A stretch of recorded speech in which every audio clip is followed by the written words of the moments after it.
예, 어, 내일은 또 비가 온다 그러는데 오늘 뭐 이렇게 아침에 먹구름이 많이 껴 있고 이렇더라고요. 그래서 좀 새벽에는 찬 기온도 있고 뭐 그런 것 같습니다. 우리 환절기라 독감에 걸리시는 분 많고 또 플루 이런 쪽으로 어, 약간 옛날에 신종플루가 조금 또 변형돼 가지고 이렇게 오는데 뭐 그런 데 걸리는 분들도 있다고 그러더라고요. 약은 같다고 그렇게 해요. 한 약을 이렇게 먹는데요.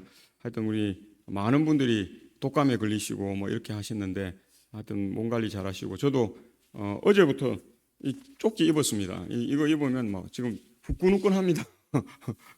우리 몸을 좀 1도 높이면 감기 안 합니다. 그래서 1도를 높이려고 노력을 많이 하시고 또 좀 더 추우면 저는 지금 어제부터 가죽 장갑 끼고 올까 그렇게 하다가 그건 좀 오반가 이렇게 해서 지금 조끼만 입고 왔는데요. 좀 더 추우면 가죽 장갑도 끼고 목도리도 하시고 그렇게 하셔서 우리가 하여튼 내 몸의 체온을 1도 높이겠다 그런 생각으로 또 너무 높여가지고 또 3도 5도 높이면 또 문제가 생깁니다. 그래서 딱 1도만 제가 만약에 우리 몸이 한 35도다 이러면은 한 2도 정도 높여야 됩니다. 37도 정도가 좋답니다. 그래서 만약에 내가 34도다 하면 3도, 내가 뭐 한 36도다 하면 한 1도 정도만 높이면 됩니다. 그래서 보통 정상적인 사람들은 한 36도 정도는 나오기 때문에 1도 정도 높이면 되고요. 내가 이렇게 34도다 뭐 이렇게 되는 분들은 하여튼 열심히 움직여야 됩니다. 그래서 몸에 자꾸 땀이 나게 해서 열이 조금 이렇게 오를 수 있도록 그렇게 하면 감기를 이길 수 있는 그런 것이 될 것 같습니다. 저는 저희 집 사람이 이렇게 저보다 이렇게 면역력이나 이런 게 더 좋거든요. 근데 제가 몇 년 전에 한 5년 전인가 이렇게 오십견이 오니까 오십견이 왔다는 자체가 면역력이 떨어져 있다는 겁니다. 그러니까 제가 생전하지도 않 제가 그 이전에 한 2, 30년 동안 감기라고는 한 번도 안 해봤는데요. 그 오십견이 오고 나니까 감기가 오고 알레르기가 와요. 제가 뭐 송화가루 날린다고 막 코가 막히고 기침하고 이런 적이 한 번도 없었거든요. 근데 오십견이 딱 오니까 어느 날 감기도 오고 송화가루가 딱 날리니까 코가 막히고요. 한 달 내내 막 숨을 못 쉬겠더라고. 잘라고 하면 막 코가 막혀. 몇 번 일어나서 코 풀고 또 뭐 이렇게 하고 또 누웠다가 또 한두 시간 있다가 또 코 풀고 막 그렇게 되더라고요.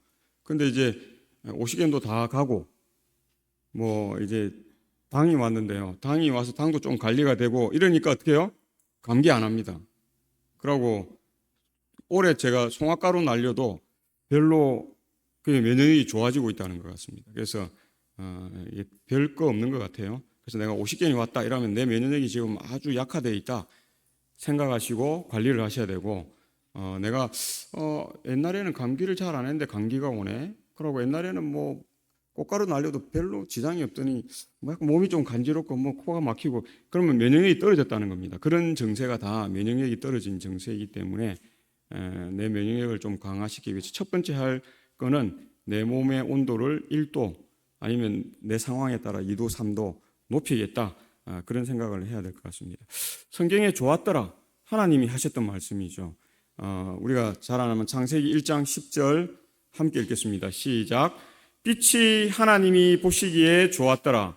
하나님이 빛과 어둠을 나누사 하나님이 물을 땅이라 부르시고 또한 모인 물을 바다라 부르시니 묻힐 땅이라 부르시고 모인 물을 바다라 부르시니 하나님이 보시기에 좋았더라. 그렇게 말씀하셨어요.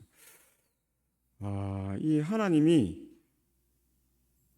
보시기에 좋았더라. 이 이야기를 계속하고 있습니다.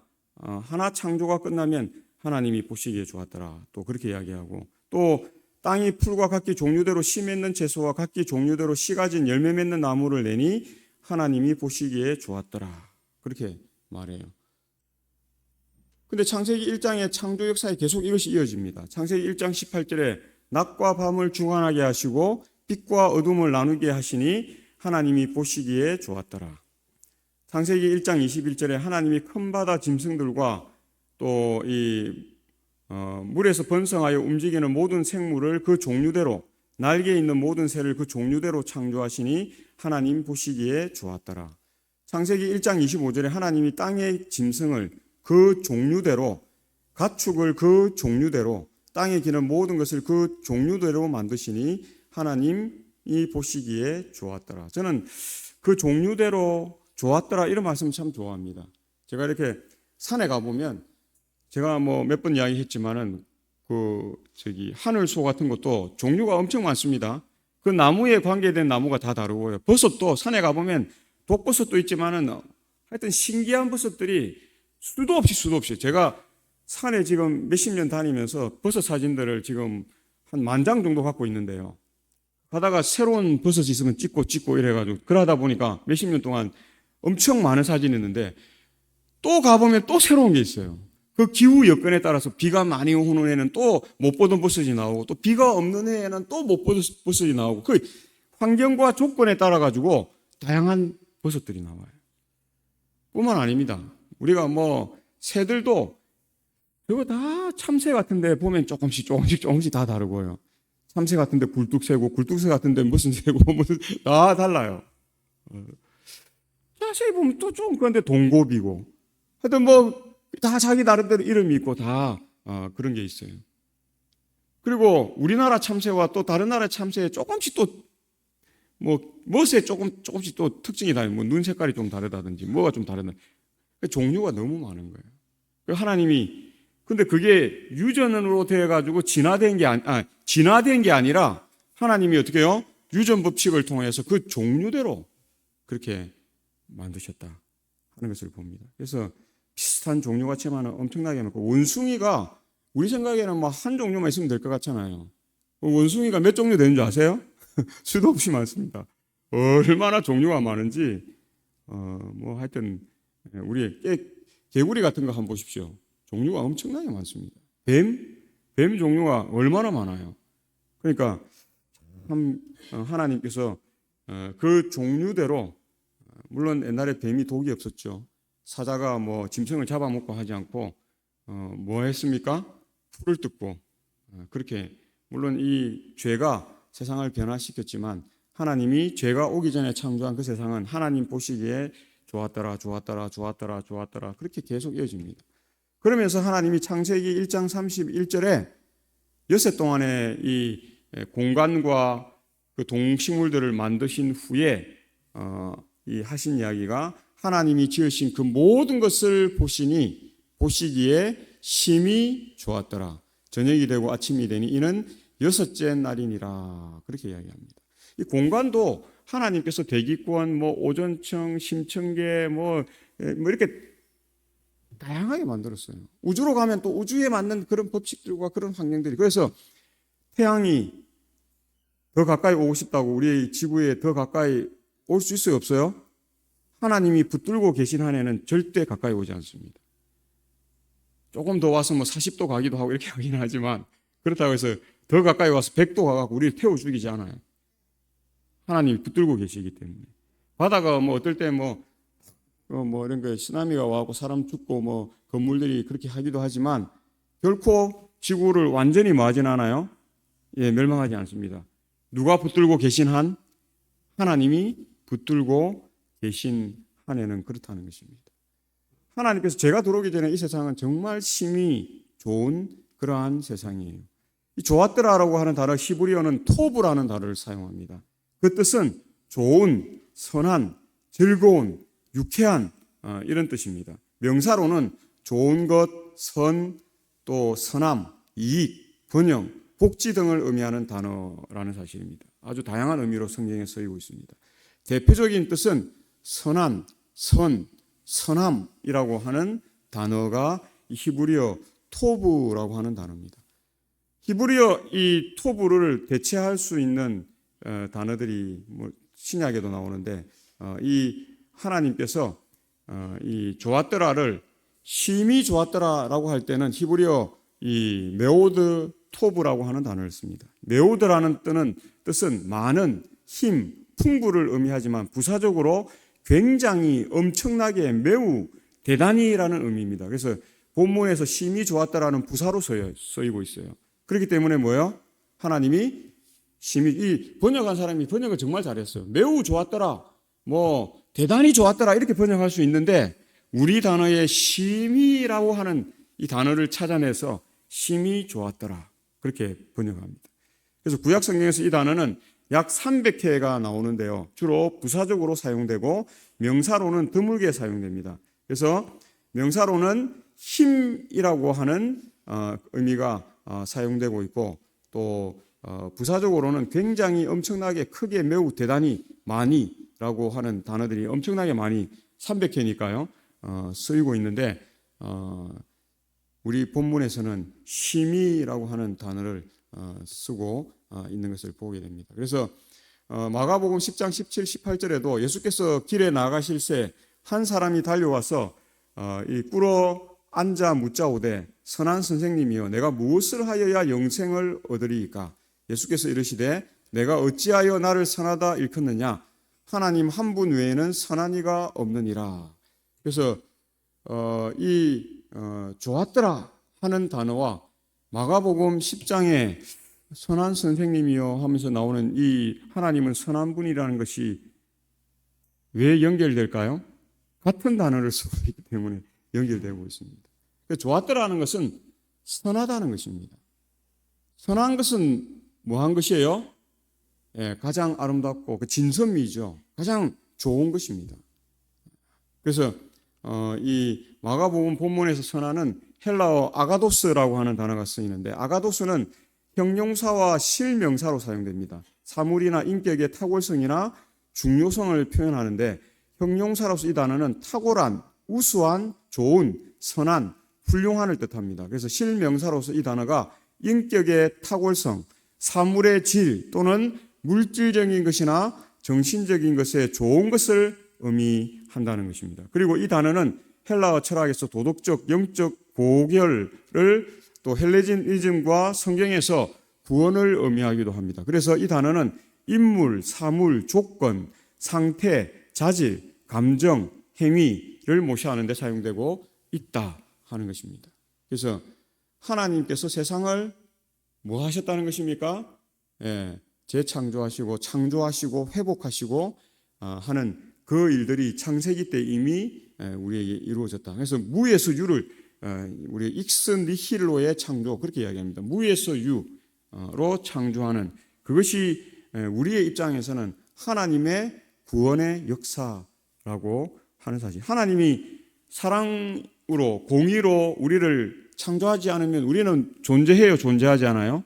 존재하지 않는다 하는 사실입니다. 그래서 이 한 사람이 예수님께 찾아와서 예수님께 선한 선생이요 이렇게 했을 때 그 단어 아가도스는 이러한 의미, 구약에서는 우리가 이 토브라고 하는 좋았더라 하는 그 단어와 연결되는 그러한 것이다. 그래서 이 아가도스와 토브는 어떤 의미에서 구약에서는 토브 헬라어로, 신약에서는 히브리어로 토브, 신약에서는 헬라어로 아가도스라고 쓰인다는 것입니다. 그래서 마가복음 본문에서 예수님께서는 선한 분은 하나님 한 분이시라고 말씀합니다. 신약 성경의 아가도스를 구약 성경의 표현으로는 토브입니다.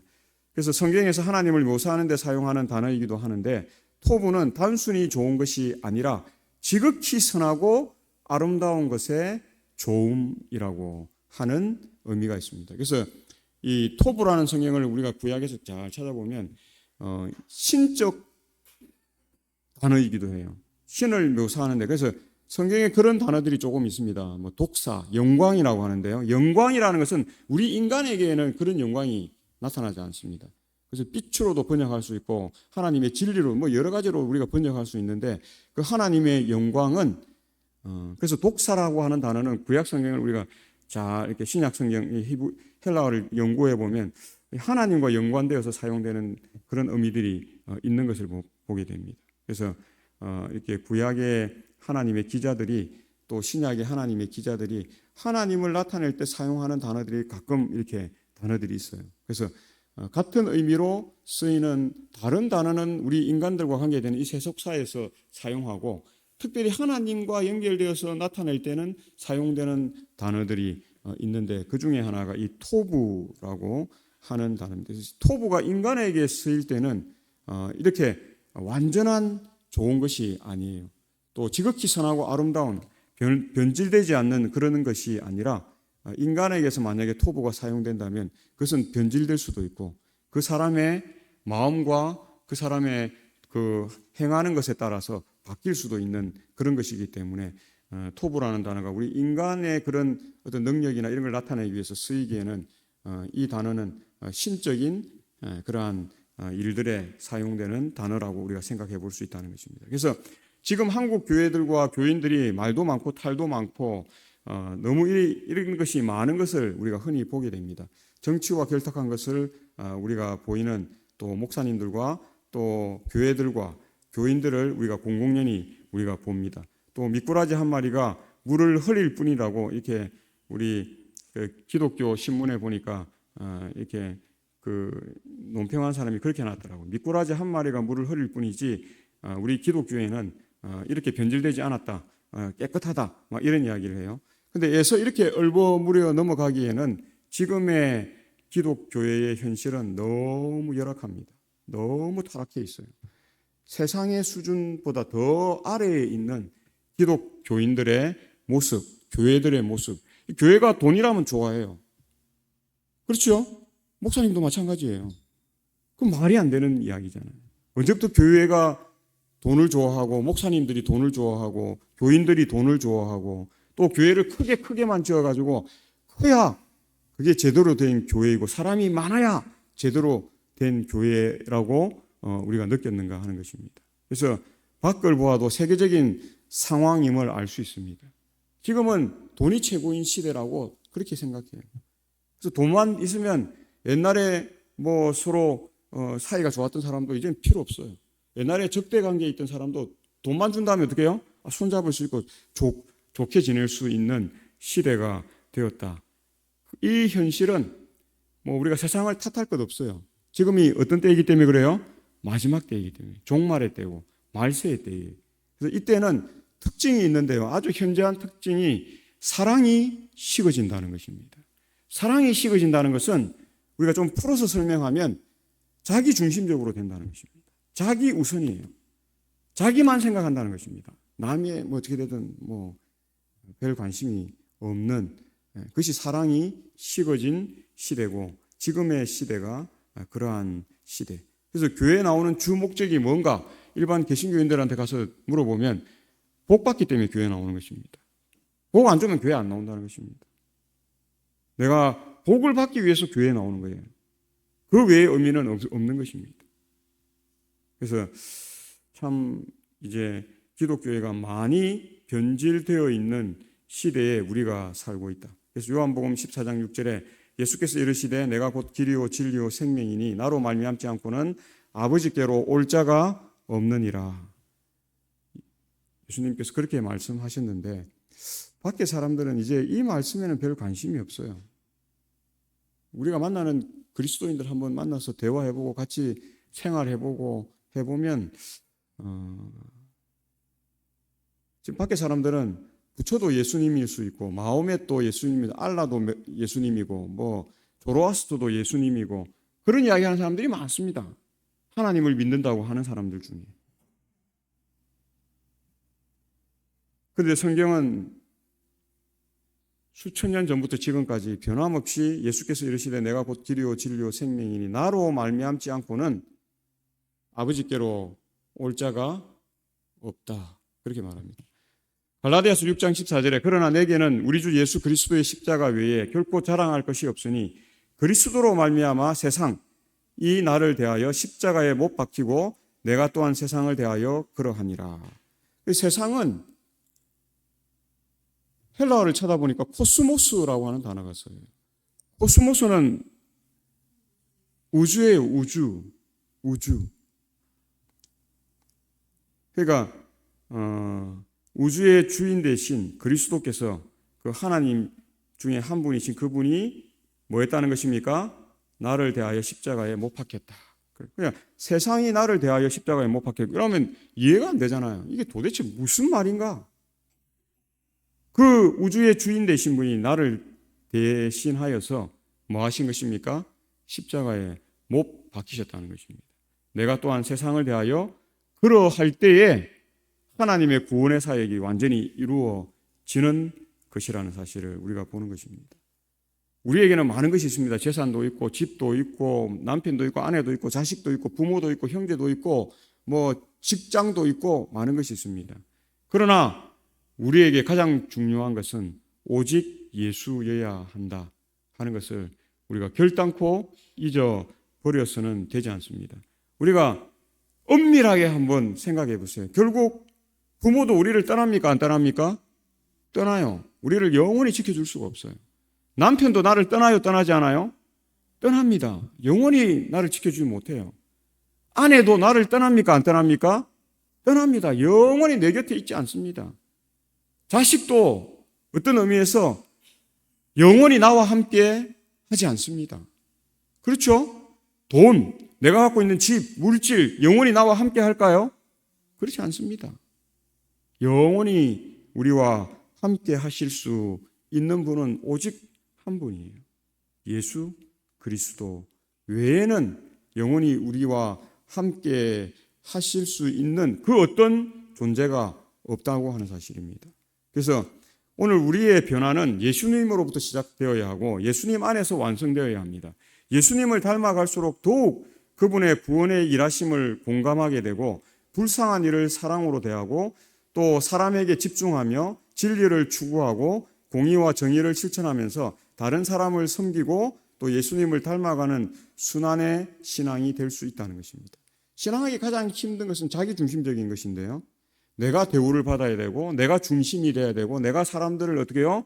리더해야 되고 내가 사람들에게 계속 나만 이야기해야 되고 내가 사람들에게 이렇게 내가 하자면 해야 되고 하지 말자면 하지 말아야 되고 이런 존재가 되지 않기 위해서 우리는 누구 중심이 되어야 돼요? 예수님 중심이 되어야 합니다. 우리가 신앙생활 하다 보면 아유 나는 어느 집사님 때문에 교회 안 가. 나는 어느 장로님 때문에 교회 안 가. 나는 목사님 때문에 교회 안 가. 나는 누구 때문에 교회 안 가. 가장 어리석은 것입니다. 목사님이 그 사람을 구원해 주는 게 아니에요. 장로님이 그 사람을 구원해 주는 게 아니에요. 집사님이 그 사람을 구원해 주는 게 아니에요. 그 교인이 그를 구원해 주는 게 아니에요. 구원은 물론 도움은 받을 수 있죠. 우리가 모를 때 우리에게 신앙을 그렇게 전수해 주고 또 말씀을 가르쳐 주고 또 신앙은 이렇게 해야 됩니다.